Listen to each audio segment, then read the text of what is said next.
Association of Realtors has given us some suggested documents to add in our transactions right now.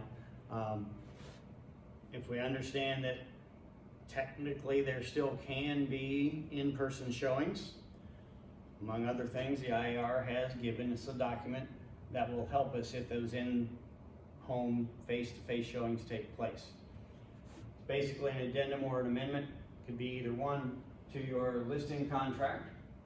And notice here it says no matter what your regular listing contract says, this will take precedence if it is different. One of the first things here is the seller allows personal showings. Okay. They would initial it there. It can be buyers, inspectors, appraisers, anyone that normally would have to come in to the house during the process is authorized to do so. I would beg you, when you have the seller and someone is coming to show, please tell the buyers just the buyers should come. No parents, no kids, no relatives, no neighbors. Just have the fewest people that they possibly can come to look at that house.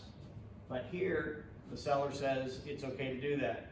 The next paragraph says that if anyone in the seller's household either has or has come in contact with someone who has coronavirus within the last 14 days, they will notify the broker immediately.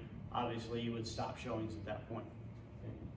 The second place is if the seller says, we want our house still on the market, but we only want it advertised in the BLC. We don't want to have any in-person visits. That's where the seller would sign here, okay? And then you have the ability to put any additional provisions in this next line. Again, this document is showing you that the executive order does not prevent in-person showings, open houses, anything along that line.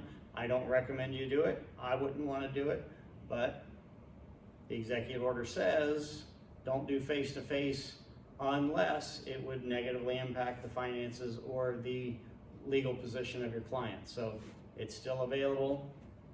Please get that signed with all of your listing agreements.